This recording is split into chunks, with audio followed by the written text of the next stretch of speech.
ಬದಲಾವಣೆಗಳು ಇರೋವಾಗ ಅದಕ್ಕೆ ಸರಿಯಾಗಿ ನಾವಿಲ್ಲದೆ ನಮ್ಮ ಕಾಲದಲ್ಲಿ ನಾವು ಹಂಗಿದ್ವಿ ಅಂತ ಹೇಳಿದರೆ ಅದು ಉಪಯೋಗ ಆಗಲ್ಲ. ಮದುವೆ ಆಗಲೇಬೇಕು ಅನ್ನೋ ನಿಯಮ ಇರೋದಿಲ್ಲ. ಅದೊಂದು ಸ್ವಲ್ಪ ಆಶ್ಚರ್ಯ ನನಗೆ. ನಮ್ಮ ಕಾಲದಲ್ಲಿ ಏನಂತ ಹೇಳಿದರೆ ಲವ್ ಮಾಡ್ತಾ ಇದ್ರು, ಮದುವೆ ಆಗ್ತಿದ್ರು. ನೋಡಿದ್ರೆ ಸಾಕು ಲವ್ ಅಂತ, ಮಾತಾಡಿದ್ರೆ ಸಾಕು ಮದುವೆ ಅಂತ. ಹೌದು. ಈಗಿನ ಕಾಲದ ಜನ್ಜಿಗಳು ಆರೋಗ್ಯದ ಬಗ್ಗೆ ಬಹಳ ಆಸಕ್ತಿ ವಹಿಸ್ತಾರೆ. Gym, sports. ನಾನು ಯೋಚನೆ ಮಾಡ್ತಿದ್ದೆ ಬರೀ ಕ್ರೆಡಿಟ್ ಕಾರ್ಡ್ ಯೂಸ್ ಮಾಡ್ತಾರೆ, ಸೇವೆ ಮಾಡೋದಿಲ್ಲ, ಏನು ಅನ್ಯಾಯ ಅಂತ. ಆದರೆ ಅವ್ರು ಯಾವುದಕ್ಕೆ ಸೇವ್ ಮಾಡಬೇಕೋ ಮಾಡ್ತಾ ಇರ್ತಾರೆ ಸರ್. ಅವರು SIP ಮಾಡ್ತಾರೆ, ಸ್ಟಾಕ್ಗೆ ಹಾಕ್ತಾರೆ. ಇವರು ಬ್ರೇಕ್ಫಾಸ್ಟ್ ಮಾಡೋದು ಹೇಗೆ ಅಂದರೆ ಬೈಕ್ನಲ್ಲಿ ಹೋಗ್ತಾರೆ, ಹೋಗ್ಬಿಟ್ಟು ಅಲ್ಲೆಲ್ಲ ತೊಗೊಂಡು ಬರ್ತಾರೆ. ಅದಕ್ಕೂ ಸ್ನೇಹಿತರು 20 ಜನ ಹೋಗೋದುಂಟು. ನಿಮಗೆ ಪೆಟ್ರೋಲ್ಗೆ ಎಷ್ಟಾಗಿರುತ್ತೆ ಅದರ ಕಾಲು ಭಾಗನೂ ನೀವು ಅಲ್ಲಿ ತಿಂದಿರಲ್ಲ.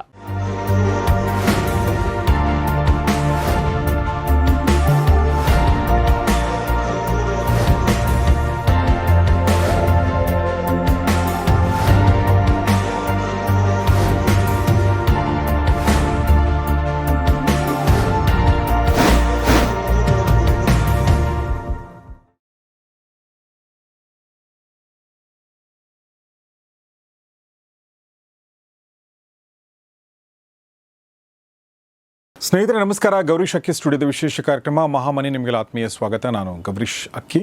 ಸ್ನೇಹಿತರೆ ಇವತ್ತು ನಮ್ಮ ಜೊತೆಗಿದ್ದಾರೆ JN ಜಗನ್ನಾಥ್ ಸರ್. ಬನ್ನಿ ಅವ್ರನ್ನ ವೆಲ್ಕಮ್ ಮಾಡೋಣ. ಸರ್ ನಮಸ್ಕಾರ, welcome to the show. JN Jagannath sir ಅವರು ಆರ್ಥಿಕ ತಜ್ಞರು, ಹಣಕಾಸು ವಿಚಾರಗಳ ಬಗ್ಗೆ ಸುಮಾರು ಪತ್ರಿಕೆಗಳಲ್ಲಿ ಬರೀತಾರೆ, ಪಾಡ್ಕಾಸ್ಟ್ ಮಾಡಿದ್ದಾರೆ, 4 ಪುಸ್ತಕಗಳನ್ನ ಬರೀತಾರೆ, ಸುಮಾರು 50 ದೇಶಗಳನ್ನ ಸುತ್ತಿದ್ರೆ. ಹೌದು, ಎಸ್, ಭಾರತವನ್ನು ನೋಡಿದ್ದಾರೆ. ಹೀಗೆ ಸಾಕಷ್ಟು ಜೀವನವನ್ನು ನೋಡಿರುವಂಥ ಜಗನ್ನಾಥ್ ಸರ್ಗೆ ಈಗ ವಯಸ್ಸು 65 ವರ್ಷ. ಜಗನ್ನಾಥ್ ಸರ್ಗೆ 65 ವರ್ಷ. ಅವರು ಹಿರಿಯ ನಾಗರಿಕರು ಆ್ಯಸ್ ನಮ್ಮ ಒಂದು ಇದ್ರ ಪ್ರಕಾರ. ನಾನು ಮಧ್ಯವಯಸ್ಕ. ನಾವಿಬ್ಬರು ಸೇರ್ಕೊಂಡು ಇವತ್ತು ಏನು ಮಾತಾಡ್ತಾ ಇದ್ದೀವಿ ಅಂದರೆ ನಮ್ಮ ಜೆನ್ಝಿಗಳ ಬಗ್ಗೆ ಮಾತಾಡ್ತೀವಿ. ಜೆನ್ಝಿ ಅನ್ನೋದು ನಾನು ಕರೆಕ್ಟಾಗಿ ಪ್ರೊನೌನ್ಸ್ ಮಾಡ್ತಾನೆ ಇಲ್ಲ ಕೂಡ ಗೊತ್ತಿಲ್ಲ. ನನ್ನ ಮಗ ಸರಿ ಪ್ರೊನೌನ್ಸ್ ಮಾಡ್ತಿಲ್ಲ ಅಂತಾನೆ. ಜೆನ್ಝಿಗಳಂದರೆ ಹೊಸ ಪೀಳಿಗೆ ಏನಿದೆ ಅಲ್ವಾ, 1997ಇಂದ ಶುರು ಮಾಡಿ 2012 ಮಧ್ಯೆ ಹುಟ್ಟಿರುವಂಥ ಮಕ್ಕಳೇನಿದ್ದಾರೆ ಅವ್ರನ್ನ ನಾವು ಜೆನ್ಝಿ ಅಂತ ಕರಿತೀವಿ. ಅವರು ಸುಮಾರು 14 ವರ್ಷದಿಂದ ಈಗ 29 ವರ್ಷದ ಒಳಗಡೆ ಇರುವಂಥ ವ್ಯಕ್ತಿಗಳು ಜೆನ್ಝಿ ಕಿಡ್ಸ್. ಅದಕ್ಕಿಂತ ಮುಂಚೆ ಮಕ್ಕಳಿಗೆ ಮಿಲೇನಿಯಲ್ಸ್ ಅಂತಾರೆ. ಹೌದು. ಸೊ ಅದಾದ ನಂತರ 2012ರಿಂದ ಶುರು ಮಾಡಿ 2020 ಮಧ್ಯದ ತನಕ ಹುಟ್ಟಿರುವಂಥ ಮಕ್ಕಳನ್ನ ಜನ್ರೇಷನ್ ಆಲ್ಫಾ ಅಂತ ಕರೀತಾರೆ. ಓಕೆ, ಅಂದರೆ ಆಲ್ಮೋಸ್ಟ್ 2025 ತನಕ. 2025 ನಂತರ ಈಗ 1 ವರ್ಷದ ಮಕ್ಕಳು ಏನಿದ್ದಾರೆ ಅವರೆಲ್ಲ ಜನ್ರೇಷನ್ ಬೀಟಾ ಅಥವಾ ಜೆನ್ ಬೀಟಾ ಅಂತ ಕರೀತಾರೆ.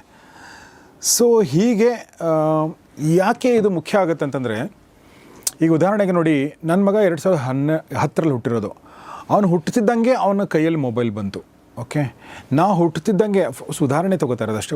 ಹುಟ್ಟುತ್ತಿದ್ದಂಗೆ ನಮ್ಮ ಹತ್ರ ಪೇಪರು ಇರಲಿಲ್ಲ, ಟಿ ವಿನೂ ಇರಲಿಲ್ಲ, ಮೊಬೈಲು ಇರಲಿಲ್ಲ, ಮೊಬೈಲ್ನ ಕಲ್ಪನೆ ಕೂಡ ಇರಲಿಲ್ಲ.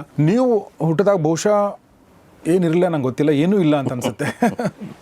ಬಸ್ಗಳಿದ್ದು ಅಷ್ಟೇ ಬಿಟ್ಟರೆ, ಟ್ರೈನ್ಗಳಿದ್ದು ಅಷ್ಟೇ ಬಿಟ್ಟರೆ, ವಿಮಾನಗಳಿದ್ದು ಆಕಾಶದಲ್ಲಿ ಮಾತ್ರ. ಹೀಗೆ ನೋಡಿಕೊಂಡು ವಿಮಾನ ಹೋಗ್ತದೆ ಅಂತ ಅನ್ಕೋತಿದ್ವಿ. ಸೊ ಅಂದರೆ ನಾವು ಎಲ್ಲಿ ಬೆಳೆದಿರ್ತೀವಿ, ಯಾರ ಮಧ್ಯೆ ಬೆಳೆದಿರ್ತೀವಿ, ಯಾರ ಮಧ್ಯೆ ಅಂದರೆ ಬರೀ ವ್ಯಕ್ತಿಗಳೆಲ್ಲ, ವಸ್ತುಗಳು, ಏನು ವಸ್ತುಗಳ ಮಧ್ಯೆ ಬೆಳೆದಿರ್ತೀವಿ ಅನ್ನೋದು ನಮ್ಮ ಜನ್ರೇಷನ್ನ ಡಿಫೈನ್ ಮಾಡುತ್ತೆ, ನಮ್ಮ ಜನ್ರೇಷನ್ ರೂಪಿಸುತ್ತೆ. ಹೀಗಾಗಿ ಒಂದೊಂದು ಜನ್ರೇಷನ್ ಒಂದೊಂದು ಥರ ರೂಪುಗೊಳ್ಳುತ್ತಾ ಹೋಗುತ್ತೆ. ಈ ಒಂದು ಜೆನ್ಝಿ ಅನ್ನೋದೇನಿದೆ, 14ರಿಂದ 29 ವರ್ಷದ ಮಕ್ಕಳೇನಿದ್ದಾರೆ ಅವ್ರನ್ನ ಅಂಡರ್ಸ್ಟ್ಯಾಂಡ್ ಮಾಡ್ಕೊಳ್ಳೋದು ಮುಖ್ಯ. ನಾವು ಇಲ್ಲಾಂದರೆ ಫ್ರಿಕ್ಷನ್ ಆಗುತ್ತೆ, ಅವರೊಂಥರ ನಾವೊಂಥರ ಆಗ್ತೀವಿ, ಜಗಳ ಆಗುತ್ತೆ. ಅದಾಗಬಾರ್ದು ಅಂದರೆ ಅವ್ರನ್ನ ಅಂಡರ್ಸ್ಟ್ಯಾಂಡ್ ಮಾಡ್ಕೊಳ್ಬೇಕು. ಅವರು ಹೇಗಿದ್ದಾರೆ ಮತ್ತು ಹಾಗೆ ಯಾಕಿದ್ದಾರೆ ಅನ್ನೋದನ್ನ ಅರ್ಥ ಮಾಡ್ಕೊಳ್ತಾ ಇದ್ದೀವಿ. ಅದಕ್ಕೆ ಜಗನ್ನಾಥ್ ಸರ್ ಒಂದು ಸ್ಟಡಿ ಮಾಡಿ ಒಂದು ರಿಪೋರ್ಟ್ ಥರನೇ ನಮಗೆ ತೊಗೊಂಡು ಬಂದಿದ್ದಾರೆ. ಸರ್ ಈಗ ನಾನು 15 ಜನ, 2 ಅಮೇರಿಕನ್ಸು, ಒಬ್ಬ ಜರ್ಮನ್ನಲ್ಲಿದ್ದವಳು, ನನ್ನ ಮಗಳು ಜರ್ಮನಿನಲ್ಲಿದ್ದಳು, ಅಲ್ಲೊಬ್ಬ ಹುಡುಗನ ಮಾತಾಡಿಸ್ದೆ, ಅಮೇರಿಕನ್ಸ್ 2 ಮಾತಾಡಿಸ್ದೆ, ಮಿಕ್ಕ 12 ಜನ ಭಾರತ ದೇಶದವರೇ, ಬೆಂಗಳೂರಿನವರು. ಅವ್ರು ಅಷ್ಟೂ ಜನನ್ನ ನಾನು ಮಾತಾಡಿಸಿದ ಮೇಲೆ ಸುಮಾರು ವಿಚಾರಗಳು ನನಗೆ ಗೊತ್ತಾಯಿತು. ಈಗ ನೀವು ಹೇಳಿದ ಬಹಳ ಸರಿ. ಏನಂತ ಹೇಳಿದರೆ, ನಾವೊಂದು ಪರ್ಸೆಪ್ಷನ್ ಅಂತ ಹೇಳ್ತೀವಿ ನಾವು ಮ್ಯಾನೇಜ್ಮೆಂಟ್ನಲ್ಲಿ. ಏನಂದರೆ ನಾವು ಏನು ನೋಡಿದ್ದೀವಿ, ಏನು ವಾಸನೆ, ಏನು ಸ್ಪರ್ಶ ಮಾಡಿದ್ದೀವಿ, ನಮ್ಮ ಅಂಗಾಂಗಗಳು ಏನಿದೆ ಅದರ ಪ್ರಕಾರ. ನಾನು ಜೀವನದಲ್ಲೇ ನೀವು ಹೇಳ್ದಂಗೆ ಟಿ ವಿನೇ ನೋಡಿರಲಿಲ್ಲ. ಹುಡ್ದಾಗ 81ರಲ್ಲಿ ಟಿ ವಿ ಬಂತು ಭಾರತ ದೇಶದಲ್ಲಿ, ನಮ್ಮ ಬೆಂಗಳೂರಿನಲ್ಲಿ. ನಿಮಗೆ ಎಷ್ಟು ವರ್ಷ ಸರ್ ಅವಾಗ? ನನಗೆ ಆವಾಗ 20 ವರ್ಷ. 20 ವರ್ಷ ತನಕ ನೀವು ಟಿ ವಿ ನೋಡಿರಲಿಲ್ಲ. ಮೊಬೈಲು 2001 ಆದಮೇಲೆ ಬಂತು. ಹೌದು. ಅಂದರೆ ನಾನು ಸುಮಾರು 40 ವರ್ಷ ಮೊಬೈಲ್ ನೋಡಿರಲಿಲ್ಲ. ಆದರೆ ಈಗ ಮೊಬೈಲ್ ಹಿಡ್ಕೊಂಡೇ ಹುಡ್ತಾರೆ ಅಂತ ನೀವು ಹೇಳಿದ್ರಿ. ಆ ರೀತಿ ಜನ್ರೇಷನ್ ಇದೆ. ಅದರಿಂದ ಅವರ ಆಸೆಗಳು, ಅವರ ರೀತಿಗಳು, ಅವರ ಟೇಸ್ಟ್ಗಳು ಸಂಪೂರ್ಣವಾಗಿ ಬದಲಾವಣೆ ಆಗುತ್ತೆ. ಅವರು ತಂತ್ರಜ್ಞಾನದ ಈ ಜಗತ್ತಿನಲ್ಲಿ ಹುಟ್ಟಿದ್ದಾರೆ. ಅದರಿಂದ ಅವರ ವಿಚಾರಧಾರೆ ಪೂರ್ತಿ ಅವರು ಏನು ನೋಡಿದ್ದಾರೆ, ಏನು ಅನುಭವಿಸ್ತಿದ್ದಾರೆ ಅದರ ಮೇಲೆ ಡಿಪೆಂಡ್ ಆಗುತ್ತೆ. ಇವಾಗ ನನ್ನ ಮೊಮ್ಮಗಂಗೆ ಮೊಬೈಲ್ ಕೊಡದೆ ಹೋದರೆ ಊಟನೇ ಮಾಡಲ್ಲ ಅಂತ ಹೇಳೋ ಜನ ಇದ್ದಾರೆ. ಅವರು ಮೊಬೈಲ್ ನೋಡೇ ಇರಲಿಲ್ಲ. ಈ ರೀತಿ ಬದಲಾವಣೆಗಳು ಇರೋವಾಗ ಅದಕ್ಕೆ ಸರಿಯಾಗಿ ನಾವಿಲ್ಲದೆ ನಮ್ಮ ಕಾಲದಲ್ಲಿ ನಾವು ಹಂಗಿದ್ವಿ ಅಂತ ಹೇಳಿದರೆ ಅದು ಉಪಯೋಗ ಆಗಲ್ಲ. ಶ್ರೀರಾಮಚಂದ್ರನಿಗೆ ಅವ್ರ ಅಮ್ಮ, ಅಂದರೆ ನಾವು ಕೂಡ ಅದೇ ಜನ್ರೇಷನ್ ಅಂದ್ಕೊಳ್ಳಿ, ಊಟ ಮಾಡಿದ್ರೆ ಚಂದ್ರನ್ ನೋಡಿ ಊಟ ಮಾಡಿಸಿದ್ರಂತೆ. ನಮ್ಮನ್ನು ಕೂಡ ಚಂದ್ರನ್ ನೋಡಿ ಊಟ ಮಾಡಿಸಿರೋದಲ್ಲ. ಯಾಕಂದರೆ ಆಟ ಸಾಮಾನು ಅಂದ್ರೆ ಒಂದೇ, ಚಂದ್ರನೇ ಆಟದ. ಸರ್, ಇತ್ತೀಚೆಗೆ ಒಂದು ಘಟನೆ ನಡೀತು. ನಮ್ಮ ಕರ್ನಾಟಕದ ಒಬ್ಬ ಪ್ರಖ್ಯಾತ ಸಾಹಿತಿ ಪಾಲ್ಗೊಂಡಂಥ ಒಂದು ಸಮಾರಂಭ. ಅದರಲ್ಲಿ ನಮ್ಮ ಜನ್ರೇಷನ್ ಎಲ್ಲರೂ ಹೋಗಿದ್ದಾರೆ. ಓಕೆ, ಆ ಸಾಹಿತಿ ತುಂಬ ಪಾಪ್ಯುಲರ್ ಸಾಹಿತಿ ಮತ್ತು ತುಂಬ ಚೆನ್ನಾಗಿ ಮಾತಾಡ್ತಾರೆ. ಓಕೆ, ನಮ್ಮ ಇಡೀ ಜನ್ರೇಷನ್ಗೆ ಆ ಸಾಹಿತಿ ಕಂಡ್ರೆ ಪ್ರೀತಿ, ಗೌರವ ಎಲ್ಲ ಇದೆ. ಇವರು ಅವ್ರ ಮಕ್ಕಳನ್ನ ಕರ್ಕೊಂಡು ಹೋಗಿದ್ದಾರೆ. ಮಕ್ಕಳನ್ನ ಕರ್ಕೊಂಡು ಹೋದರೆ ಅವ್ರ ಬಗ್ಗೆ ಏನು ಗೊತ್ತಿಲ್ಲ ಸಾಹಿತಿ ಬಗ್ಗೆ. ಇವರೆಲ್ಲ ನೋಡಿ ಅಪ್ರಿಷಿಯೇಟ್ ಮಾಡ್ತಾಯಿದ್ರೆ ಅವ್ರಿಗೆ ಏನು ಮಳೆ ಹೊಡಿತಾನೆ ಈ ವ್ಯಕ್ತಿ ಅಂತ, ಏನು ಕುಯ್ತಾನೆ ಈ ವ್ಯಕ್ತಿ ಅಂತ ಇದ್ರಂತೆ. ಅಂದರೆ ಅವ್ರಿಗೆ ಏನಂದರೆ ಈ ವ್ಯಕ್ತಿ ಈಗ ಹೆಂಗೆ ಮಾತಾಡ್ತಾ ಇದ್ದಾನೆ ಅನ್ನೋದ್ರ ಮೇಲೆ ಅಷ್ಟೇ ಅವರು ಡಿಸೈಡ್ ಮಾಡಿದ್ರು. ಬಿಟ್ಟರೆ ಆ ವ್ಯಕ್ತಿಯ ಸಾಧನೆ, ಹಿನ್ನೆಲೆ ಏನೂ ಪರಿಗಣನೆಗಿಲ್ಲ. ಅವ್ರಿಗೆ ಬೋರಿಂಗ್ ಅಂತ ಅನ್ನಿಸ್ತು.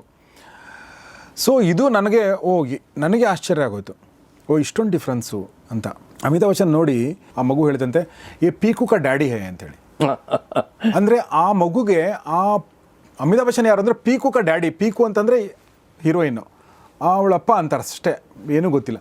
ಹಾಗೆ ನೋಡುವಂಥದ್ದು ತುಂಬ ಬೇರೆ ಬೇರೆ ಥರ ಆಗಿರುತ್ತೆ. ಸರ್, ನೀವು ಕ್ಯಾರೆಕ್ಟರಿಸ್ಟಿಕ್ಸ್ ಹೇಳ್ತಾ ಇದ್ರಿ, ನಾನೇ ಜಾಸ್ತಿ ಮಾತಾಡಿದೆ, ಸಾರಿ. ಈಗ ಈ ಜೆನ್ಸಿನವರು ನೀವೇನಾದರೂ ಸಲಹೆ ಕೊಟ್ಟರೆ ಕೇಳ್ತಾರೆ, ಜಗಳ ಆಡೋದಿಲ್ಲ, ನಿಮ್ಮ ಜೊತೆ ಆರ್ಗ್ಯೂ ಮಾಡೋದಿಲ್ಲ.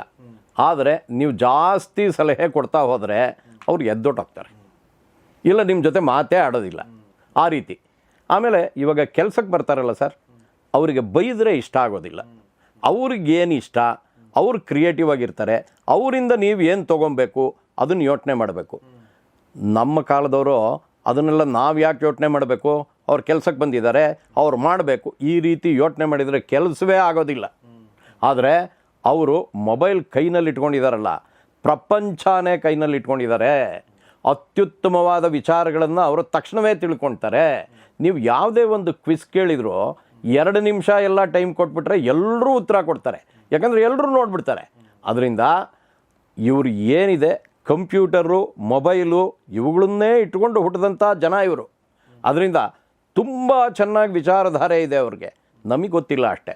ನಮ್ಮ ಕಾಲದಲ್ಲಿ ನ್ಯೂಸ್ ಪೇಪರ್ ಓದ್ತಾ ಇದ್ವಿ. ಈಗ ನಾನು ಅಮೇರಿಕಾನಲ್ಲಿ ಕೇಳಿದೆ, ಅಮೇರಿಕಾನಲ್ಲಿ ನಾವು ನ್ಯೂಸ್ ಪೇಪರ್ ತರಿಸೋದೇ ಇಲ್ಲ ಅಂದ್ಬಿಟ್ರು. ನಮ್ಮ ಬೆಂಗಳೂರಿನಲ್ಲಿ ಕೇಳಿದೆ, ಆ ಹುಡುಗರು ಏನು ಹೇಳ್ತಾರೆ, ನಮ್ಮ ತಂದೆ ಓದ್ತಾರೆ ಅಂತ ಹೇಳ್ತಾರೆ. ಅವ್ರು ಓದೋದಿಲ್ಲ, ಅವ್ರು ಎಲ್ಲನೂ ಮೊಬೈಲ್ನಲ್ಲೇ ನೋಡ್ಕೊಂಡ್ಬಿಡ್ತಾರೆ. ಅವ್ರಿಗೇನು ಬೇಕು ಅಷ್ಟನ್ನು ನೋಡ್ಕೊಂಡಿರ್ತಾರೆ. ಆದರೆ ಅವ್ರಿಗೆ ವಿಚಾರ ಗೊತ್ತಿರಲ್ಲ ಅಂತ ನಾವು ಹೇಳೋಕ್ಕೆ ಆಗಲ್ಲ. ನಮ್ಮ ಥರ ಅವ್ರು ಜಾಸ್ತಿ ಮಾತಾಡಲ್ಲ. ಇನ್ನೂ ಒಂದು ವಿಚಾರ ನಾನು ನೋಡಿದೆ ಸರ್, ಬಹಳ ಜನ ಜೆನ್ಸಿ ಡ್ರಿಂಕ್ಸ್ ತೊಗೊಳ್ಳಲ್ಲ. ಹಿಂದಿನ ಕಾಲದಲ್ಲಿ ಎಲ್ಲ ಹುಡುಗರನ್ನು ಕದ್ದು ಮುಚ್ಚಿ ಡ್ರಿಂಕ್ಸ್ ತೊಗೊಳ್ಳೋದು ಇವೆಲ್ಲ ಉಂಟಿತ್ತು. ಈಗ ಆ ಥರ ಇಲ್ಲ. ಅವ್ರು ಜಾಸ್ತಿ ಡ್ರಿಂಕ್ಸ್ ತೊಗೊಳ್ಳಲ್ಲ, ಅವರು ಜಾಸ್ತಿ ಜಗಳ ಆಡಲ್ಲ, ಸ್ಮೋಕು ಮಾಡಲ್ಲ. ಆಮೇಲೆ ಡ್ರಗ್ಸ್ ಕೆಲವರು ತೊಗೊಳ್ತಾರೆ, ಅದು ಬಹಳ ಕೆಟ್ಟದ್ದು, ಅದರ ಜಾಸ್ತಿ ಜನ ತೊಗೊಳ್ಳಲ್ಲ. ಈ ರೀತಿ ಬಹಳ ಒಳ್ಳೆ ವಿಚಾರಗಳು ಅವರಲ್ಲಿದೆ, ಅದನ್ನು ನಾವು ನೋಡ್ತಾನೇ ಇಲ್ಲ. ಈ ಎಂಪತಿ ಅನ್ನೋ ಒಂದು ವರ್ಡ್ ಇದೆ ಸರ್, ಅದು ಏನು ಅಂದರೆ ನಾನು ಅವರ ಸ್ಥಾನದಲ್ಲಿದ್ದು ಯೋಚನೆ ಮಾಡಬೇಕು, ಆವಾಗ ನನಗೆ ಅರ್ಥ ಆಗುತ್ತೆ. ಅದು ಬಿಟ್ಟು ನನ್ನ ಸ್ಥಾನದಲ್ಲಿ ನಾನು ಕೂತ್ಕೊಂಡು ಅವರು ನನ್ನ ರೀತಿ ಇಲ್ಲ ಅಂತ ಹೇಳಿದರೆ ಅದು ತಪ್ಪಾಗುತ್ತೆ. ಅದರ ಒಂದು ವಿಚಾರ ನಾನು ನೋಡಿದ್ದೀನಿ ಸರ್, ತಂದೆ ತಾಯಿ ಏನು ಮಾಡ್ತಾರೆ ಇವರು ನೋಡ್ತಾ ಇರ್ತಾರೆ, ಅದನ್ನು ಎಷ್ಟೋ ಅವ್ರಿಗೆ ಇನ್ಫ್ಲೂಯೆನ್ಸ್ ಆಗುತ್ತೆ. ನಮ್ಮ ಕಾಲದಲ್ಲೂ ಆಗ್ತಿತ್ತು, ಜನ್ಸಿಗೂ ಆಗುತ್ತೆ ಸರ್. ಜನ್ಸಿಗೆ ಆಗಲ್ಲ ಅಂತ ಮಾತ್ರ ಅಂದ್ಕೊಳಕ್ಕೆ ಆಗೋದಿಲ್ಲ. ಆದರೆ ಅವರು ಕೆಲಸ ಮಾಡುವಾಗ ಒಂದು ವಿಚಿತ್ರ ನಾನು ನೋಡಿದ್ದೀನಿ ಸರ್, ಜಿಗ್ ಜ್ಯಾಗ್ ಜಾಬ್ ಅಂತ ಶುರುವಾಗ್ಬಿಟ್ಟಿದೆ. ಏನಂದರೆ ಕೆಲಸಕ್ಕೆ ಹೋಗ್ತಾರೆ, ಸುಮಾರು ದಿನ ಕೆಲಸ ಮಾಡ್ತಾರೆ, ಅಲ್ಲೇನಾದರೂ ಬೈದು ಬಿಟ್ಟರೆ ಬಿಟ್ಟೇ ಬಿಡ್ತಾರೆ. ಅಥವಾ ಯಾವುದಾದ್ರೂ ಒಂದು ಕೆಲಸ ಕೊಟ್ಟರೆ ಕ್ರಿಯೇಟಿವ್ ಆಗಿಲ್ಲ, ಬಹಳ ಬೋರಿಂಗ್ ಆಗಿದೆ ಅಂದರೆ ಅದನ್ನು ಬಿಟ್ಟುಬಿಡ್ತಾರೆ. ಕಮ್ಮಿ ಸಂಬಳ ಆದರೂ ಪರವಾಗಿಲ್ಲ ಅಂಥ ಕಡೆ ಹೋಗಿ ಸೇರ್ಕೊಂಡ್ಬಿಡ್ತಾರೆ, ಅವ್ರಿಗೆ ಸರಿ ಹೋಗೋಂಗಿದ್ರೆ. ಇದನ್ನು ನಾನು ನೋಡಿದ್ದೀನಿ, ಇದು ಭಾಳ ಆಶ್ಚರ್ಯ. ಅವರು ಬುದ್ಧಿವಂತರಲ್ಲ ಅಂತಲ್ಲ, ತುಂಬ ಬುದ್ಧಿವಂತರಾಗೇ ಇರ್ತಾರೆ. ನಮಗಿಂತ ಹೆಚ್ಚು ವಿಚಾರಗಳನ್ನು ಅವರು ತಿಳ್ಕೊಂಡಿರ್ತಾರೆ. ಇದು ಒಂದು ವಿಚಾರ. ಎರಡನೇದೇನು ಅಂತ ಹೇಳಿದರೆ ಇವರಲ್ಲಿ ಈ ಈಗೋ ಪ್ರಾಬ್ಲಮ್ ಬಹಳ ಕಮ್ಮಿ. ಅದು ನಾವು ಅಬ್ಸರ್ವ್ ಮಾಡಿರೋದಿಲ್ಲ. ಏನಂತ ಹೇಳಿದರೆ ಅವನು ಯಾರ ಜೊತೆನೂ ಮಾತಾಡಲ್ಲ, ಅವನೋಗಿ ರೂಮ್ನಲ್ಲಿ ಸೇರ್ಕೊಂಡ್ಬಿಡ್ತಾನೆ, ಅವನಿಗೆ ಮದುವೆನಲ್ಲೇ ಇಂಟ್ರೆಸ್ಟ್ ಇಲ್ಲ, ಅವನಿಗೆ ಉಳಿತಾಯದಲ್ಲೇ ಇಂಟ್ರೆಸ್ಟ್ ಇಲ್ಲ. ಇವೆಲ್ಲ ನಮ್ಮ ಫ್ರೆಂಡ್ಸ್ ಹತ್ರ ಕೇಳಿದ್ದೀನಿ ನಾನು. ಆದರೆ ಅವರು ಮದುವೆನಲ್ಲಿ ಯಾಕೆ ಇಂಟ್ರೆಸ್ಟ್ ಇಲ್ಲ, ಅವ್ರಿಗೆ ವಿಚಾರಗಳು ಯಾಕೆ ಬೇರೆ ಥರ ಇದೆ, ನಾವು ಅವ್ರ ಜೊತೆ ಕೂತು ಮಾತಾಡಬೇಕಾಗುತ್ತೆ. ಜಾಸ್ತಿ ಮಾತಾಡಿದರೆ ಅವರು ಉತ್ತರ ಕೊಡಲ್ಲ. ಅವ್ರಿಗೆ ಮಾತಾಡೋಕ್ಕೆ ಬಿಡಿ, ಸೊಗಸಾಗಿ ಎಲ್ಲ ಹೇಳ್ತಾರೆ. ನೀವು ತಿದ್ದಬೇಕಾ, ದಯವಿಟ್ಟು ತಿದ್ದಕ್ಕಾಗಲ್ಲ ಅಂತಲ್ಲ, ಎಲ್ಲ ಕೇಳಿಸ್ಕೊಳ್ತಾರೆ. ನೀವು ಅನ್ರೀಸನಬಲ್ ಆಗಿದ್ದರೆ ಅವ್ರು ಕೇಳಿಸ್ಕೊಳ್ಳೋದು ಇಲ್ಲ, ಎದ್ದೊಟ್ಟೋಗ್ತಾರೆ. ಇದು ಅವರ ರೀತಿ ಸರ್. ಇದು ತಪ್ಪು ಸರಿ ಅಂಥೇಳಿ ಯಾವ್ದು ತಪ್ಪು ಯಾವ್ದು ಸರಿ ಸರ್? ನಾನು ನ್ಯೂಜಿಲ್ಯಾಂಡ್ಗೆ ಹೋಗಿದ್ದೆ, ಅಲ್ಲಿ ಪೊಲ್ಯೂಷನ್ನೇ ಇಲ್ಲ ಸರ್. ನಾ ಅಂದೆ ಎಂಥ ಒಳ್ಳೆಯ ಜಾಗ ಇದು, ಪೊಲ್ಯೂಷನ್ನೇ ಇಲ್ಲ ಅಂತ. ಅದಕ್ಕೆ ಒಬ್ಬ ಲೇಡಿ ನನಗೆ ಹೇಳಿದ್ಲು, ವಾಟ್ ಜಗನ್ನಾಥ್, ಅದರಿಂದ ನಮ್ಮ ದೇಶದಲ್ಲಿ ಸ್ಕಿನ್ ಕ್ಯಾನ್ಸರ್ ಇದೆ, ಓಝೋನ್ ಲೇಯರ್ ಓಪನ್ ಆಗಿಬಿಡುತ್ತೆ ಪೊಲ್ಯೂಷನ್ ಇಲ್ಲದೆ ಹೋದರೆ. ನಮ್ಮ ಮೇಲೆ ಓಝೋನ್ ಲೇಯರ್ ಓಪನ್ ಆಗಿ ಅದು ಬೀಳೋದ್ರಿಂದ 5% ಜನ ನ್ಯೂಜಿಲ್ಯಾಂಡ್ನಲ್ಲಿ ಸ್ಕಿನ್ ಕ್ಯಾನ್ಸರ್ನಲ್ಲಿದ್ದಾರೆ. ನಾನು ಅಂದ್ಕೊಂಡೆ ನಮ್ಮ ಬೆಂಗಳೂರಿನಷ್ಟು ಪಾಪ್ಯುಲೇಷನ್ ಇಲ್ಲ, ಎಲ್ಲ ಕಡೆ ನಿಸರ್ಗ ಎಷ್ಟು ಚೆನ್ನಾಗಿದೆ, ಇಂಥ ಕಡೆ ಒಂಚೂರು ಪೊಲ್ಯೂಷನ್ ಇಲ್ಲ ಅಂದರೆ ಅದೂ ಕೆಟ್ಟದ್ದಲ್ಲ. ಅದರಿಂದ ಯಾವುದು ಒಳ್ಳೆಯದು ಯಾವುದು ಕೆಟ್ಟದ್ದು ಗೊತ್ತಿಲ್ಲ ಸರ್. ಈ ಜನರೇಷನ್ ಹೇಗಿದೆ ಅದನ್ನು ಅಕ್ಸೆಪ್ಟ್ ಮಾಡ್ಕೊಳ್ಳೋದು ನಾವು ಕಲಿಬೇಕು. ನೋಡಿ, ನಮ್ಮ ಹಳ್ಳಿಗಳಲ್ಲಿ ಗೋಧೂಳಿ ಸಮಯ ಅಂತಿದ್ರು. ಅಂದರೆ ಗೋಗಳು ಹಿಂಗೆ ಬರ್ತಾ ಇದ್ರೆ ಅದರ ಧೂಳು ಹಾರಿ ನಮ್ಮ ಇಡೀ ಬೆಂಗಳೂರು ಕೂಡ ಒಂಥರ, ಅಂದರೆ ಗೋವಿನ ಧೂಳಿಲ್ಲ ಇಲ್ಲ, ಬಟ್ ಧೂಳಂತೂ ಇದೆ. ಸೊ ಅದರಿಂದ ಒಳ್ಳೇದಾಗಿದೆ ಅಂತ ಕೇಳಿ ನಂಗೆ ಆಶ್ಚರ್ಯ ಆಯಿತು. Yes sir. ಅಲ್ಲ, ಅತಿವೃಷ್ಟಿ ಅನಾವೃಷ್ಟಿ ಸರ್, ಯಾವುದೇ ಜಾಸ್ತಿ ಆದರೂ ಕೆಟ್ಟದ್ದು, ತುಂಬ ಒಳ್ಳೆತನೂ ಕೆಟ್ಟದ್ದು ಸರ್, ಆಫ್ಕೋರ್ಸ್ ಆ ರೀತಿ. ಆಮೇಲೆ ಈ ಹುಡುಗರೆಲ್ಲ ತಂದೆ ತಾಯಿ ಚೆನ್ನಾಗಿ ಸಂಪಾದಿಸಿದ್ದಾರೆ ಸರ್. ನಮ್ಮ ತಂದೆ ವಾರಾಂತದಲ್ಲಿದ್ದರೋ ಏನೋ, ನಮ್ಮ ಕಾಲದಲ್ಲಿ ಬೈಸಿಕಲ್ ಕೊಡಿಸ್ಬಿಟ್ರೆ ದೊಡ್ಡದು. ಅಯ್ಯೋ, ಅದಕ್ಕೆ ಕನಸುಗಳು ಕಂಡು ಅದನ್ನ ಕಾಯ್ದು ವರ್ಷಾನುಗಟ್ಲೆ. ಆಮೇಲೆ ನೆಕ್ಸ್ಟ್ ಜನರೇಷನ್ ನಿಮ್ಮ ಕಾಲದಲ್ಲಿ ಸ್ಕೂಟರ್ ತನಕ ಹೋಗಿ, ಸ್ಕೂಟರ್ ಬೈಕ್ ಬಂತು. ಈಗ ಕಾರ್ನಲ್ಲೇ ಹುಟ್ಟುತ್ತಾರೆ. ಹೌದು, 18 ವರ್ಷ ಆಯ್ತಾ ಕಾರ್ ತೊಗೊಂಡು ಹೊರಟೋಗ್ತಾನೆ. ಕರೆಕ್ಟ್. ಅದರಿಂದ ತಂದೆ ತಾಯಿ ಹತ್ರ ಮನೆ ಇದೆ, ತಂದೆ ತಾಯಿ ಹತ್ರ ಕಾರಿದೆ, ನಾನು ಸಂಪಾದಿಸೋದು ಮಜಾ ಮಾಡೋಕ್ಕೆ, ಇದು ಪ್ರವೃತ್ತಿ ಬಂದ್ಬಿಟ್ಟಿದೆ. ಯಾಕಂದರೆ ಅದೇ ಥರ ನಾವು ಬೆಳೆಸಿದ್ದೀವಿ. ಇವಾಗ ಪ್ರತಿಯೊಬ್ಬರೂ ಅವ್ರ ಮಗ ಚೆನ್ನಾಗಿ ಬೆಳಿಬೇಕು, ಅವನಿಗೆಲ್ಲ ಸಿಗಬೇಕು ಅನ್ನೋ ಥರನೇ ಇರ್ತಾರೆ. ಅವ್ರ ಹತ್ರ ದುಡ್ಡು ಇರುತ್ತೆ. ಆದರೆ ಮಧ್ಯಮ ಏನಿದೆ ವರ್ಗ, ಅದಕ್ಕಿಂತ ಕೆಳಗಡೆ ವರ್ಗದವರು ತುಂಬ ತೊಂದರೆನಲ್ಲಿರೋರು ಖಂಡಿತ ಇದ್ದಾರೆ. ಬೇರೆ ಬೇರೆ ಊರಿಂದ, ಬಿಜಾಪುರದಿಂದ ಆಗಲಿ, ಗುಲ್ಬರ್ಗ, ಯಾವುದೇ ಊರಿನಿಂದ ಆಗಲಿ ಇಲ್ಲಿಗೆ ಬಂದು ಸಣ್ಣ ಸಣ್ಣ ಕೆಲಸ ಮಾಡಿಕೊಂಡು ಜೀವನ ಮಾಡೋರಿದ್ದಾರೆ. ಆದರೆ ಅವರು ಮೊಬೈಲ್ ಇಟ್ಕೊಂಡಿರ್ತಾರೆ. ಅವ್ರಿಗೆ ತಿಂಗಳಿಗೆ ಸಂಬಳ ಎಷ್ಟು ಅಂತ ನಂಗೆ ಗೊತ್ತಿಲ್ಲ. ಪ್ರತಿಯೊಬ್ಬರ ಹತ್ರ ಇರೋ ಮೊಬೈಲೂ 20,000 30,000 ಮೇಲಿಂದೆ. ಅದರಿಂದ ಇವಾಗ ಜೀವನದ ರೀತಿಯೇ ಬದಲಾವಣೆ ಆಗಿಬಿಟ್ಟಿದೆ. ಅದು ಒಂದು. ಎರಡನೇ ವಿಚಾರ ಏನು ಅಂಥೇಳಿದರೆ, ಇವ್ರುಗಳೆಲ್ಲ ಹೆಂಗೆ ಕೆಲಸ ಮಾಡ್ತಾರೆ ಅಂಥೇಳಿದರೆ, ಈ ಕೇಫ್ ಕ್ಲಬ್ ಅಂತಿರುತ್ತೆ ಸರ್. ಇವಾಗ ಏನು ಮಾಡ್ತಾರೆ ಅವರು, ಆಫೀಸ್ನಲ್ಲಿ ಹೋಗಿ ಕೆಲಸ ಮಾಡ್ತಾ ಇದ್ದಿದ್ದು ನಮ್ಮ ಕಾಲ. 2020ರಲ್ಲಿ ಕೋವಿಡ್ ಬಂದ ಮೇಲೆ ಸೇರ್ಕೊಂಡವ್ರು, ಈ ಜನ್ಸಿಗಳು ಸೇರ್ಕೊಂಡ್ರಲ್ಲ, ಅವರೆಲ್ಲರನ್ನೂ ಸೇರ್ಕೊಂಡಿದ್ದೇ ವರ್ಕ್ ಫ್ರಮ್ ಹೋಮ್ನಲ್ಲಿ. ಅವ್ರನ್ನ ನಾನು ಆಫೀಸ್ನಲ್ಲಿ ನೋಡೇ ಇಲ್ಲ. ಅವರು ವರ್ಕ್ ಫ್ರಮ್ ಹೋಮ್ ಅಲ್ಲೇ ಸೇರಿಕೊಂಡ್ರು, ಅಲ್ಲೇ ಕೆಲಸ ಮಾಡೋಕ್ಕೆ ಶುರು ಮಾಡಿದರು. ಅದೇ ಅವ್ರಿಗೆ ಕೆಲಸ ಅನ್ನಿಸ್ಬಿಡ್ತು. ಆಮೇಲೆ ಮೂರನೇದು, ಇವಾಗ ಹೈಬ್ರಿಡ್ ಅಂತ ಮಾಡ್ತಾರೆ. ಸ್ವಲ್ಪ ದಿನ ಅಲ್ಲಿ ಬನ್ನಿ, ಸ್ವಲ್ಪ ದಿನ ಮನೆಯಲ್ಲಿ ಮಾಡಿ. ಮನೆ ಅಂದ್ರೇನು ಸರ್? ಟೂರ್ ಹೋಗ್ತಾ ಇರ್ತಾರೆ, ಅಲ್ಲಿಂದನೇ ಕೆಲಸ ಮಾಡ್ತಾರೆ. ಆಮೇಲೆ ಕೆಫೆಗಳಿಗೆ ಹೋಗಿ ಕೂತ್ಕೊಳ್ತಾರೆ. ಕೆಫೆನಲ್ಲಿ ಕೂತ್ಕೊಂಡು ಅವರು ಕಾಫಿ ಆರ್ಡರ್ ಮಾಡ್ತಾರೆ, ಕಾಫಿ ಕುಡಿತಾರೆ, ಕೆಲಸ ಮಾಡ್ತಾ ಇರ್ತಾರೆ ಇಂಟರ್ನೆಟ್ನಲ್ಲಿ. ಅವ್ರು ಯಾರೂ ಕೇಳಲ್ಲ, ಯಾಕಂತ ಹೇಳಿದ್ರೆ ಅವ್ರಿಗೆ ಬಿಸ್ನೆಸ್ ಆಗುತ್ತೆ. ಅವ್ರ ಸ್ನೇಹಿತರು ಬರ್ತಾರೆ, ಅವರು ಏನಾದರೂ ತೊಗೊಳ್ತಾರೆ, ಅದ್ರ ಜೊತೆಗೆ ಸಣ್ಣ ಪುಟ್ಟ ತಿಂಡಿಗಳನ್ನು ತೊಗೊಳ್ತಾರೆ. ಆಮೇಲೆ ರೀಫಿಲ್ ಮಾಡಿಸ್ತಾರಂತೆ. ಏನಯ್ಯ ಅಂತ ಕೇಳಿದೆ. ಏನಿಲ್ಲ, 1 ಅವರ್ಗೆ ಒಂದು ಸಲ ನಾವು ಕಾಫಿ ಕುಡಿತೀವಲ್ಲ, ಅದನ್ನು ರೀಫಿಲ್ ಅಂತೀವಿ ಅಂತ ಹೇಳಿದರು. ಈ ಹೊಸ ಪದಗಳು ಬಹಳ ಬಂದುಬಿಟ್ಟಿವೆ. ಈ ರೀತಿ ಅವರು ಕೆಫೆನಲ್ಲೂ ವರ್ಕ್ ಮಾಡ್ತಾರೆ. 3 ಗಂಟೆ 4 ಗಂಟೆ ಕೆಫೆನಲ್ಲಿ ಕೂತ್ಕೊಂಡು ವರ್ಕ್ ಮಾಡ್ತಾರೆ. ಆಮೇಲೆ ಮನೆಗೆ ಬರ್ತಾರೆ, ಊಟ ತಿಂಡಿ ಮಾಡ್ಬೋದು, ಆಮೇಲೆ ಮನೆಯಲ್ಲೇ ಕೆಲಸ ಮಾಡ್ಬೋದು. ಒಟ್ಟಿನಲ್ಲಿ ಕೆಲಸ ಮಾಡಿರ್ತಾರೆ. ಕೆಲಸ ಮಾಡಲ್ಲ ಅಂತಲ್ಲ, ಕೆಲವರು ಕೆಲಸ ಮಾಡ್ತಾರೆ, ಕೆಲವರು ಕೆಲಸ ಮಾಡಲ್ಲ. ಅದು ನಮ್ಮ ಕಾಲದಲ್ಲೂ ಇತ್ತು, ಇವತ್ತಿಗೂ ಇರುತ್ತೆ, ಅದು ಇದ್ದೇ ಇದೆ. ಆ ಥರ ಅವ್ರ ಕೆಲಸದ ರೀತಿ. ಇನ್ನು ಅವರು ಏನೇನು ಮೋಜು ಮಾಡ್ತಾರೆ ಅಂತ ಕೇಳಿದರೆ, ಬೈಕ್ ರೈಡ್ ಅವ್ರಿಗೆ ಭಾಳ ಇಷ್ಟ ಸರ್. ಅವ್ರೇನು ಮಾಡ್ತಾರೆ, 2 ಥರ ಬೈಕು.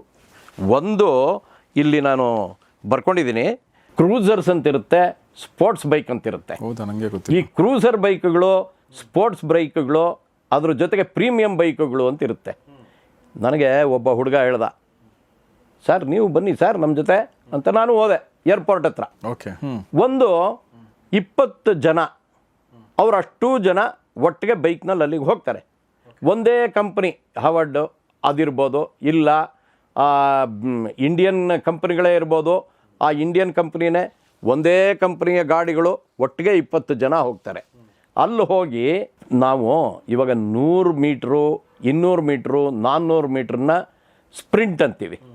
ಆ ಸ್ಪ್ರಿಂಟ್ ರೇಸ್ ಇದ್ದಂಗೆ, ಅದಕ್ಕೊಂದು ಪದ ಬೇರೆ ಹೇಳ್ತಾರೆ ಅವರು. ಅವ್ರು ಏನು ಹೇಳ್ತಾರೆ ಅಂತ ಹೇಳಿದರೆ bike drag race. Drag race ಅದು ಏನು ಅಂದರೆ ಸ್ಪ್ರಿಂಟ್ ಇದ್ದಂಗೆ. 500 ಮೀಟ್ರ್ ಯಾರು ಫಾಸ್ಟಾಗಿ ಓಡಿಸ್ತಾರೆ, ನನ್ನನ್ನು ಹಿಂದೆ ಕೂತ್ಕೊಳ್ಳಿ ಅಂದರು. ನನಗೆ ಹೆದರಿಕೆ ಆಗೋಯ್ತು. ಆ ರೀತಿ ಓಡಿಸ್ತಾರೆ.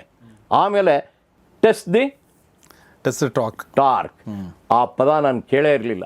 ಟೆಸ್ಟ್ ದ ಟಾರ್ಕ್, ಫಾಸ್ಟಾಗಿ ಓಡಿಸ್ತೀವಿ. ಟಾರ್ಕ್ ಅಂದರೆ ಅದೇ ನಮಗೆ ರೂಢಿ ಇರೋದು ಕೆಪಾಸಿಟಿ ಅಂತ ಹೇಳ್ತಾರೆ. ಇನ್ನು ಬ್ರೇಕ್ಫಾಸ್ಟ್ಗಳಿಗೆ ಹೋಗ್ತಾರೆ ಸರ್. ಸೀದಾ ಬಿಡದಿ ಹತ್ರ ಹೋಗ್ತಾರೆ, ತಟ್ಟೆ ಇಡ್ಲಿ ತಿಂತಾರೆ ಒಂದು ವಾರ. ಇನ್ನೊಂದು ವಾರ ಹಾಸನ್ ರಸ್ತೆನಲ್ಲಿ ಹೋಗ್ತಾರೆ, ಸ್ವಾತಿ ಹೋಟೆಲ್ನಲ್ಲಿ ತಿಂತಾರೆ. ಅದೇನೋ ಭಾಳ ಕ್ರೇಜು. ಹೌದಾ? ಹೌದು, ಸ್ವಾತಿ ಹೋಟೆಲ್ ಭಾಳ ಕ್ರೇಜ್. ಹಾಸನ ರಸ್ತೆಯಲ್ಲಿ, ಹಾಸನ ರಸ್ತೆ, ನೆಲಮಂಗಲದಿಂದ ಲೆಫ್ಟ್ ತಗೋಬೇಕಾ? ಹಾಂ, ಲೆಫ್ಟ್ ತೊಗೊಂಡು ನೀವು ಹೋಗ್ತಾ ಇರ್ತೀರಲ್ಲ, ರೈಟ್ ಸೈಡ್ನಲ್ಲಿ ಬರುತ್ತೆ. ತುಂಬ ಫೇಮಸ್ಸು. ನಾವು ಯಾವುದಾದ್ರೂ ಟೂರ್ ಗೀರ್ ಹೋದಾಗ ವಾಪಸ್ ಬಂದಾಗ ಅಲ್ಲಿ ತೊಗೊಂಡಿರೋದು ಉಂಟು. ಆಮೇಲೆ ಹಲಗೂರಿನಲ್ಲಿ ಒಬ್ಬ ಬಾಬು ಅಂತ ಇಡ್ಲಿ ಮಾಡ್ತಾನೆ. ಹಲಗೂರು ಅಂದ್ರೆ ಎಲ್ಲಿ ಸರ್? ಹಲಗೂರು ಅಂದರೆ ಇವಾಗ ನಾವು ಕನಕಪುರ ಆದಮೇಲೆ ನಮಗೆ ಇದು ಸಿಗುತ್ತೆ ಹಲಗೂರು ಆದಮೇಲೆ ಮಳವಳ್ಳಿ. ಓಕೆ. ಆ ರಸ್ತೆನಲ್ಲಿ ಮೈಸೂರಿಗೂ ಹೋಗ್ಬೋದು. ಅಲ್ಲಿಗೆ ಹೋಗ್ತಾರೆ. ಬಾಬು ಹೋಟೆಲ್ನಲ್ಲಿ ಬುಟ್ಟಿನಲ್ಲಿ ಇಡ್ಲಿ ಮಾಡ್ತಾನೆ ಅವನು, ಅದನ್ನು ತಿಂತಾರೆ.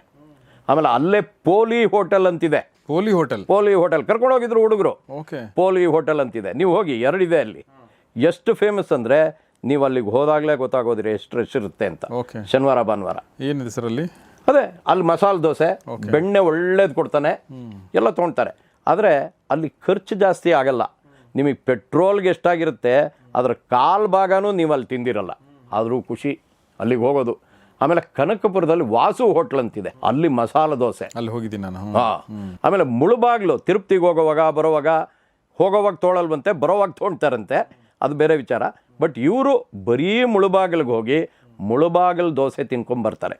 ನೀವು ದಾವಣಗೆರೆ ದೋಸೆ ಕೇಳಿರ್ಬೋದು ಅಲ್ವಾ, 1940s ಏನೋ ಶುರುವಾಯಿತು. ಈಗಲೂ ಫೇಮಸ್ಸು. ಅಲ್ಲಿ 2 ಹೋಟ್ಲಂತೂ ಭಾಳ ಫೇಮಸ್ಸು, ಸುಮಾರಿದೆ. ಈಗ ಎಲ್ಲ ಕಡೆ ಆಗ್ಬಿಟ್ಟಿದೆ, ಎಲ್ಲ ಕಡೆ ಆಗ್ಬಿಟ್ಟಿದೆ. ಅದೇ ಥರ ಮುಳುಬಾಗಿಲು ದೋಸೆ ಕೇಳಿದ್ದೀರಾ? ಹೌದು, ಕೇಳಿದ್ದೀನಿ. ಹಾಂ, ಅಲ್ಲಿ ಸರವಣ ಭವನ್ ಇದೆ, ಹೋಗ್ತಾ ಅವನು ಮುಳುಬಾಗಿಲು ದೋಸೆ ದೊರೆಯುತ್ತದೆ ಅಂತ ಹಾಕ್ಕೊಂಡಿದ್ದಾನೆ ಮುಳುಬಾಗಿಲು ಹತ್ರ. ಸೊ ಮುಳುಬಾಗಿಲಿನಲ್ಲಿ ದೋಸೆ ಇವೆಲ್ಲ ಫೇಮಸ್ಸು ಸರ್. ಇವೆಲ್ಲ ನಮ್ಮ ಕಾಲದಲ್ಲಿ ಖಂಡಿತ ಆಗ್ತಾ ಇರಲಿಲ್ಲ. ನಾವೇನಿದ್ರು MTR, ವಿದ್ಯಾರ್ಥಿ ಭವನ್ನೋ ಈ ಥರ ಯೋಚನೆ ಮಾಡ್ತೀವಿ. CTR, ಯಾಕಂದ್ರೆ ವೆಹಿಕಲ್ ಇರಲಿಲ್ಲ ನಮ್ಮ ಹತ್ರ. ವೆಹಿಕಲ್ ಇರಲಿಲ್ಲ. CTRಗೆ ಹೋಗ್ತಿದ್ವಿ ನಡ್ಕೊಂಡು, ಆ ಥರ. ಮಲ್ಲೇಶ್ವರಂ ನಾವು ರಾಜಾಜಿನಗರನವರು CTRಗೆ ಹೋಗ್ತಿದ್ವಿ. ಬಸವನಗುಡಿನವರೆಲ್ಲ ವಿದ್ಯಾರ್ಥಿ ಭವನ್ನೋ MTR ಹೋಗ್ತಾ ಇದ್ವಿ. Veena stores correct. ಮಲ್ಲೇಶ್ವರದಲ್ಲಿ ವೀಣಾ ಸ್ಟೋರ್ಸ್ ಅವತ್ತು ಫೇಮಸ್ ಇತ್ತು. ಇವತ್ತು ರಾಘವೇಂದ್ರ ಹೋಟೆಲ್ ಅಂತಾಗಿದೆ ರೈಲ್ವೆ ಸ್ಟೇಷನ್ ಮುಂದೆ, ತುಂಬಾ ಫೇಮಸ್. ಹೌದಾ? Raghavendra hotel, Raghavendra railway station ಹತ್ರನಾ? ಹೌದು, ಮಲ್ಲೇಶ್ವರಂ ರೈಲ್ವೆ ಸ್ಟೇಷನ್ ಮುಂದೆ ರಾಘವೇಂದ್ರ ಭಾಳ ಫೇಮಸ್. ಓಕೆ. ಈ ರೀತಿ ಎಲ್ಲ ಕಡೆ ಇದೆ ಸರ್. ಎಲ್ಲ ಈ ಲೊಕೇಶನ್ಗಳು ಹಾಕ್ಬಿಟ್ರಿ ಪುನೀತ್, ಕೆಳಗಡೆ ಹೋಗೋರು ಹೋಗ್ಲಿ ಅಲ್ವಾ ಸರ್? ಓಕೆ, ನಾವು ಹೋಗೋಣ ಅಂತ ಒಂದ್ಸಲ. ಎಸ್. ಇವೆಲ್ಲ ಭಾಳ ಫೇಮಸ್ ಮೊದಲಿಂದಾನು. ಓಕೆ. ಈ ರೀತಿ. ಸೊ ಇವರು ಬ್ರೇಕ್ಫಾಸ್ಟ್ ಮಾಡೋದು ಹೇಗೆ ಅಂದರೆ ಬೈಕ್ನಲ್ಲಿ ಹೋಗ್ಬಿಟ್ಟು ಅಲ್ಲೆಲ್ಲ ತೊಗೊಂಡು ಬರ್ತಾರೆ. ಅದಕ್ಕೂ ಸ್ನೇಹಿತರು 20 ಜನ ಹೋಗೋದುಂಟು, ಇಲ್ಲ ಗಂಡು ಹೆಣ್ಣು 2 ಹೋಗೋದು ಉಂಟು. 2 ಥರನೂ ಹೋಗ್ತಾರೆ. ಇದು ಇವರ ರೀತಿ.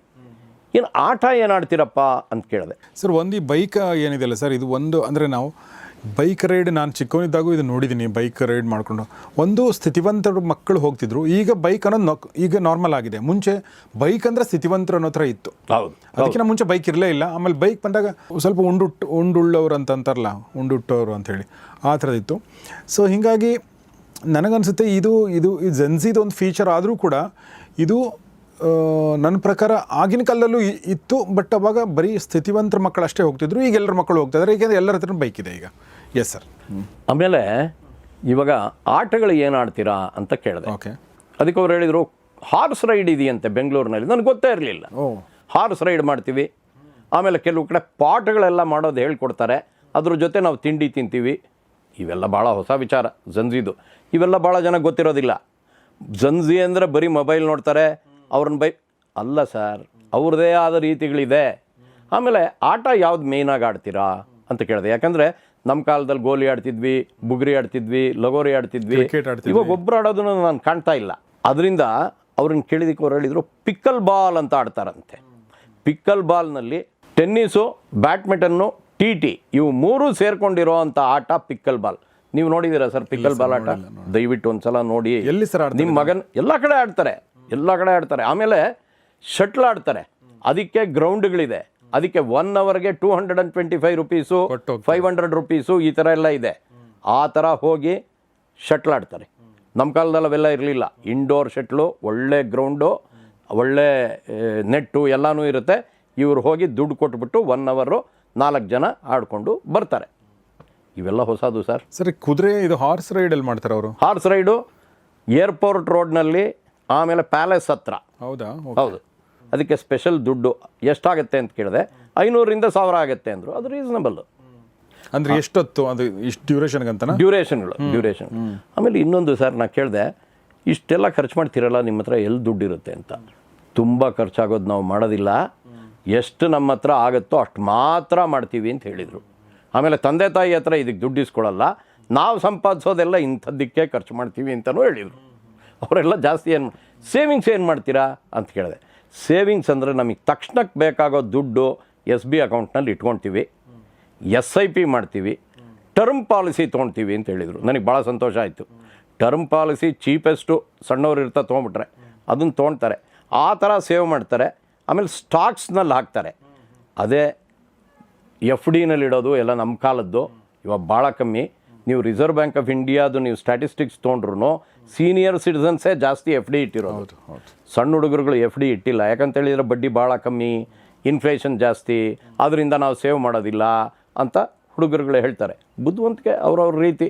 ನಾನು ಯೋಚನೆ ಮಾಡ್ತಿದ್ದೆ ಬರೀ ಕ್ರೆಡಿಟ್ ಕಾರ್ಡ್ ಯೂಸ್ ಮಾಡ್ತಾರೆ, ಸೇವೆ ಮಾಡೋದಿಲ್ಲ, ಏನು ಅನ್ಯಾಯ ಅಂತ. ಆದರೆ ಅವರು ಯಾವುದಕ್ಕೆ ಸೇವ್ ಮಾಡಬೇಕೋ ಮಾಡ್ತಾ ಇರ್ತಾರೆ ಸರ್. ಅವರು ಖಂಡಿತ ಮಾಡ್ತಾರೆ, ಬುದ್ಧಿವಂತಿಕೆಯಿಂದ ಮಾಡ್ತಾರೆ. SIP ಮಾಡ್ತಾರೆ, ಸ್ಟಾಕ್ಗೆ ಹಾಕ್ತಾರೆ. ಇವೆಲ್ಲ ತುಂಬ ಒಳ್ಳೆಯದು. ಸರಿ, ಎಲ್ಲ ಹೇಳಿದ್ರಿ. ಒಂದು ಇಂಪಾರ್ಟೆಂಟ್ ಪಾಯಿಂಟೇ ಬಿಟ್ಬಿಟ್ರಿ ನೀವು. ಗರ್ಲ್ ಫ್ರೆಂಡ್ಸು ಅಥವಾ ಬಾಯ್ ಫ್ರೆಂಡ್ಸು. ಹುಡುಗಿರಿದ್ರೆ ಅವ್ರಿಗೆ ಬಾಯ್ ಫ್ರೆಂಡ್ಸು, ಹುಡುಗರಿದ್ರೆ ಗರ್ಲ್ ಫ್ರೆಂಡ್ಸು, ಅಥವಾ ಹುಡುಗರಿಗೂ ಬಾಯ್ ಫ್ರೆಂಡ್ಸ್ ಇರ್ಬೋದು, ಹುಡುಗಿರಿಗೂ ಗರ್ಲ್ ಫ್ರೆಂಡ್ಸ್ ಇರ್ಬೋದು. ಈಗ ಹೇಳೋಕ್ಕಾಗಲ್ಲ, ಹುಡುಗರಿಗೆ ಹುಡುಗಿರೇ ಇರಬೇಕಂತೇನಿಲ್ಲ, ಆ ಥರ ಆಗಿದೆ. ಬಟ್ ಒಟ್ನಲ್ಲಿ ಆ ಥರದ ರಿಲೇಷನ್ಶಿಪ್ ಇರ್ತಾವಲ್ವಾ, ಅದ್ರ ಬಗ್ಗೆ ಅವ್ರು ಏನಾದರೂ ಮಾತಾಡಿದ್ರೆ ನಿಮ್ಮ ಜೊತೆಗೆ? ಸರ್, ನೀವು ಕೇಳೋವಾಗ ಗರ್ಲ್ ಫ್ರೆಂಡು, ಬಾಯ್ ಫ್ರೆಂಡು, ಬಾಯ್ಗೆ ಬಾಯ್ ಫ್ರೆಂಡು ಅಂತೆಲ್ಲ ಕೇಳಿಬಿಟ್ರಿ. ಈ ಪ್ರೈಡ್ ಮಂತ್ ಅಂತ ಇದೆ, ನಿಮಗೆ ಗೊತ್ತಿದೆಯಾ ಸರ್? ಪ್ರೈಡ್ ಮಂತ್ ಗೊತ್ತಿಲ್ಲ. 1969ರಲ್ಲಿ ಅಮೆರಿಕಾನಲ್ಲಿ ಗೇಗಳದು ಒಂದು ಗಲಾಟೆ ಆಯಿತು. ಅದಾದಮೇಲೆ 1970ರಲ್ಲಿ ಅಮೆರಿಕಾನಲ್ಲಿ ನ್ಯೂಯಾರ್ಕು, ಇನ್ನೊಂದು 3 ಜಾಗ ಸೇರಿ 4 ನಗರಗಳಲ್ಲಿ ಪೆರೇಡ್ ಆಯಿತು. ಪೆರೇಡ್ ಅಲ್ಲಿಂದ ಶುರುವಾಯಿತು. ಇದು ಜೂನ್ ಪ್ರತಿ ತಿಂಗಳೂ ಮಾಡ್ತಾರೆ. ನಾವು ಒಂದ್ಸಲ ಬೆಲ್ಜಿಯಂಗೆ ಹೋಗಿದ್ದು. ಅಲ್ಲಿ ಗೇ, ಲೆಸ್ಬಿಯನ್ಸು, ಆಮೇಲೆ ಟ್ರಾನ್ಸ್ಜೆಂಡರು ಇಂಥವರೆಲ್ಲ ಸೇರಿ ಒಂದು ಪ್ರೊಸೆಷನ್ ಹೋಗ್ತಾ ಇತ್ತು. ನಾನು ನೋಡಿದ್ದೇನೆ ಅದನ್ನು. ಅದಕ್ಕೆ ಸಪೋರ್ಟಿಂಗ್ ಆಗಿ ಹುಡುಗರು ಹುಡುಗಿರು ಎಲ್ಲರೂ ಇದ್ದರು, ನಾರ್ಮಲ್ಲು ಅವರು ಇದ್ದರು. ಅವ್ರು ಸಪೋರ್ಟ್ ಮಾಡ್ತಾರೆ. ನನ್ನ ಫ್ರೆಂಡಿಗೆ LGBTQ. ಕರೆಕ್ಟ್. ಅದಕ್ಕೆ ನನ್ನ ಫ್ರೆಂಡಿಗೆ ಬಹಳ ಇಷ್ಟ, ನಾನು ಅವನ ಜೊತೆ ಹೋಗಿ ಅವನಿಗೆ ಹೆಲ್ಪ್ ಮಾಡ್ತೀನಿ ಅಷ್ಟೇ ಅಂತ ಹೇಳ್ತಾರೆ. ಅವರಲ್ಲ ಗೇ. ಈ ರೀತಿ ಎಲ್ಲ ಶುರುವಾಗಿದೆ. ಆಮೇಲೆ ನಾನು ಒಂದು ಸಲ ನಮ್ಮ ಡೆಸಲ್ಡಾಫ್ಗೆ ಹೋಗಿದ್ದೆ, ಜರ್ಮನಿನಲ್ಲಿ. ಅಲ್ಲಿ ರೈನ್ ರಿವರ್ ಪಕ್ಕದಲ್ಲಿ ದೊಡ್ಡ ಕಾರ್ಯಕ್ರಮ. ಏನಂತೇಳಿದರೆ ಒಂದು 50 ಸ್ಟಾಲ್ ಇದೆ, ಎಲ್ಲ ಥರ ತಿಂಡಿಗಳು, ಅದು ಇದು. ಅಲ್ಲಿಗೆ ಸರಿ ಹೋಗೋವಂಥದ್ದು, ಐಸ್ ಕ್ರೀಮು, ಡ್ರಿಂಕ್ಸು, ಕಾಫಿ ಎಲ್ಲನೂ ಇತ್ತು. ಆ ರೀತಿ ಅವರೇ ಇಟ್ಕೊಂಡಿದ್ರು. ಲೆಸ್ಬಿಯನ್ಸು, ಗೇಸು, ಟ್ರಾನ್ಸ್ಜೆಂಡರು ಇಂಥವರೇ ಇಟ್ಕೊಂಡಿದ್ರು. ಇವೆಲ್ಲ ಇರುತ್ತೆ. ಇವೆಲ್ಲ ಭಾಳ ನನಗೆ ಹೊಸದು, ಅಪರೂಪ. ಇಂಡಿಯಾನಲ್ಲೂ ಭಾಳ ಇದೆ. ಆಮೇಲೆ ನೀವು ಗರ್ಲ್ ಫ್ರೆಂಡ್ಗಳ ಬಗ್ಗೆ ಕೇಳಿದ್ರಿ. ಸುಮಾರು ಜನಕ್ಕೆ ಗರ್ಲ್ ಫ್ರೆಂಡ್ಗಳಿರ್ತಾರೆ, ಬಾಯ್ ಫ್ರೆಂಡ್ಗಳಿರ್ತಾರೆ, ಆಮೇಲೆ ಲಿವಿಂಗ್ ರಿಲೇಷನ್ಶಿಪ್ಗಳಿರುತ್ತೆ. ಅದ್ರ ಜೊತೆಗೆ ಮದುವೆ ಆಗಲೇಬೇಕು ಅನ್ನೋ ನಿಯಮ ಇರೋದಿಲ್ಲ. ಅದೊಂದು ಸ್ವಲ್ಪ ಆಶ್ಚರ್ಯ ನನಗೆ. ನಮ್ಮ ಕಾಲದಲ್ಲಿ ಏನಂತೇಳಿದರೆ ಲವ್ ಮಾಡ್ತಾಯಿದ್ರು, ಮದುವೆ ಆಗ್ತಿದ್ರು. ನೋಡಿದರೆ ಸಾಕು ಲವ್ ಅಂತ, ಮಾತಾಡಿದರೆ ಸಾಕು ಮದುವೆ ಅಂತ. ಹೌದು. ಈಗ ಬದಲಾವಣೆ ಆಗಿದೆ. ಅದ್ರ ಬಗ್ಗೆ ನಾನು ಹೆಚ್ಚು ಹೇಳಕ್ಕೆ ಹೋಗಲ್ಲ. ಅವರು ಬಹಳ ಏನಪ್ಪ ಸ್ವೇಚ್ಛೆಯಿಂದ ಇರ್ತಾರೆ ಅಂತ ನಮ್ಮ ಜನ್ರೇಷನ್ಗೆ ಅನಿಸುತ್ತೆ. ಕೆಲವರು ಇರ್ತಾರೆ ಅಷ್ಟೇ, ಎಲ್ಲರೂ ಹಂಗೆ ಇರೋದಿಲ್ಲ. ಅದರಿಂದ ಆ ವಿಚಾರ ಗರ್ಲ್ ಫ್ರೆಂಡು ಬಾಯ್ ಫ್ರೆಂಡು ಇವೆಲ್ಲ ಕಾಮನ್ನು. ಆಮೇಲೆ ನೀವು ಹೇಳಿದ್ರಿ ಬಾಯ್ ಫ್ರೆಂಡ್ ಬಗ್ಗೆನೂ ಹೇಳಿ ಅಂತ. ಯಾಕಂದರೆ ಸುಮಾರು ಕಂಪ್ನಿಗಳಲ್ಲಿ ಯುರೋಪ್ನಲ್ಲಿ ಅಮೇರಿಕಾನಲ್ಲಿ ಹೆಂಗಸರೇ ಜಾಸ್ತಿ ಕೆಲಸ ಮಾಡ್ತಾರೆ ಅನ್ಸುತ್ತೆ ನನಗೆ. ಎಲ್ಲಿ ನೋಡಿದರೂ ಅವರೇ ಕಾಣ್ತಾರೆ.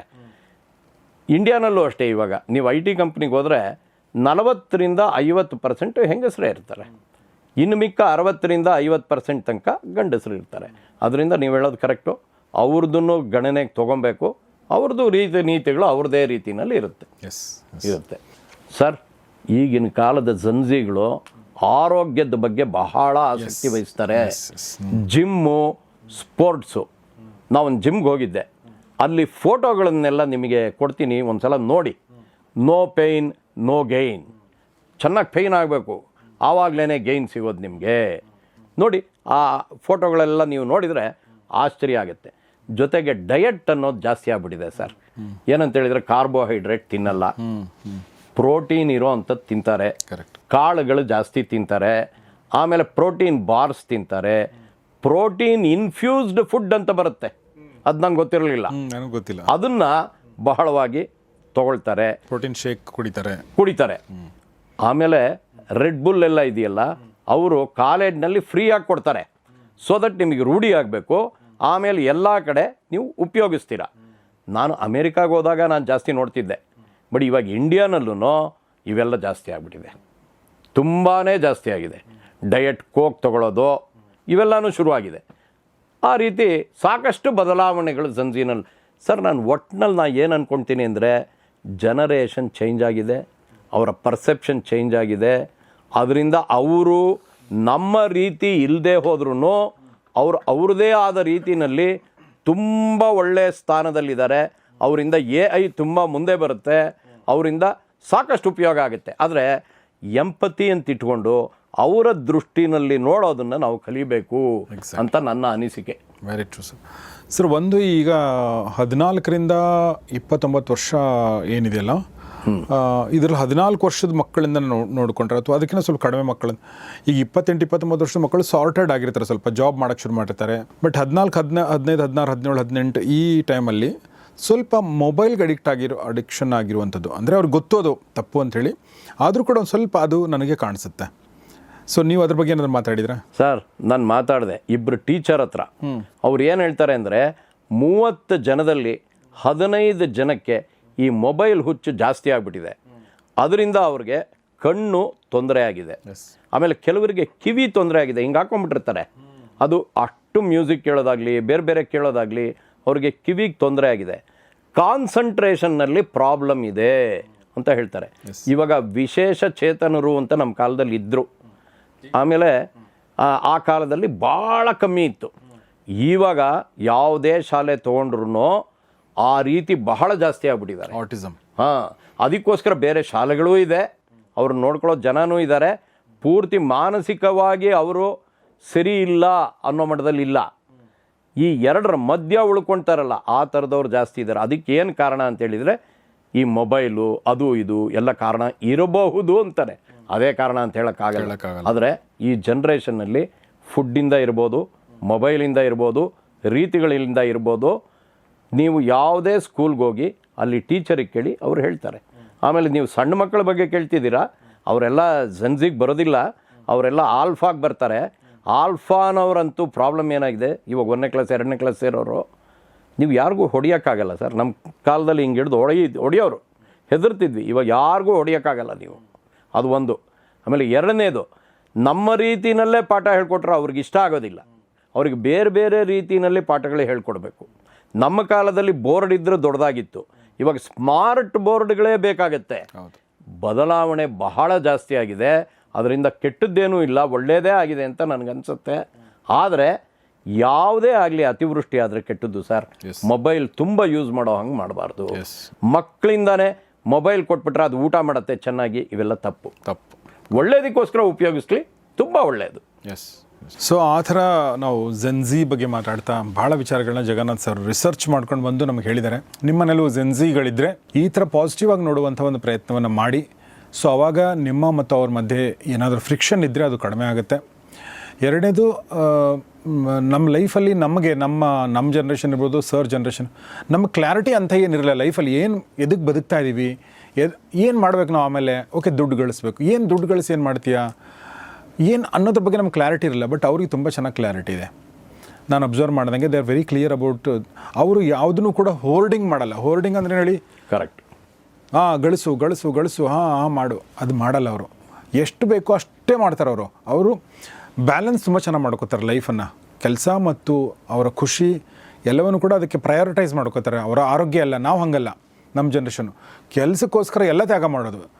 ಆರೋಗ್ಯನೂ ಬಿಡಿ, ಫ್ಯಾಮಿಲಿ ಬಿಡಿ, ಎಲ್ಲ ಬಿಡಿ, ಕೆಲಸ ಮಾಡಿ. ಅವ್ರು ಹಾಗಲ್ಲ. ಹೀಗೆ ಸುಮಾರು ಒಳ್ಳೆ ಕ್ವಾಲಿಟಿಗಳು ಅವ್ರ ಹತ್ರ ಇದೆ. ಸೊ ಇದನ್ನು ನೀವು ಅರ್ಥ ಮಾಡಿಕೊಂಡ್ರೆ ಬಹುಶಃ ಏನಾದರೂ ಫ್ರಿಕ್ಷನ್ ಇದ್ದರೆ ನಾನು ಹೇಳ್ದಂಗೆ ಅದು ಆಗದೇ ಇರಬಹುದು ಅಂತ ಹೇಳ್ತಾ, ನಾನು ಜಗನ್ನಾಥ್ ಸರ್ಗೆ ಈ ವಿಚಾರನ ಹೇಳಿದ್ದಕ್ಕಾಗಿ ತುಂಬ ತುಂಬ ಧನ್ಯವಾದಗಳು ಹೇಳ್ತೀನಿ ಸರ್. ತುಂಬ ಥ್ಯಾಂಕ್ಸ್ ನಿಮಗೆ, ನಮ್ಮ ಜೊತೆ ಇಷ್ಟೊತ್ತು ಮಾತಾಡಿದೆ. Thank you very much. ನೋಡಿ, ಆ್ಯಕ್ಚುಲಿ ಜೆನ್ಝಿನ ಅರ್ಥ ಮಾಡ್ಕೋಬೇಕು ಅಂತಂದರೆ ನಾವು ಒಳಗಡೆ ಜೆನ್ಝಿ ಆಗಿದ್ದರೆ ಮಾತ್ರ ಸಾಧ್ಯ. ನನ್ನ ಪ್ರಕಾರ ಜಗನ್ನಾಥ್ ಸರ್ 65 ವರ್ಷ ಆಗಿದ್ರು ಕೂಡ ಅವ್ರ ಒಳಗಡೆ ಮನಸ್ಸಿದೆಯಲ್ಲ, ಅದು ಜೆನ್ಝಿನೇ.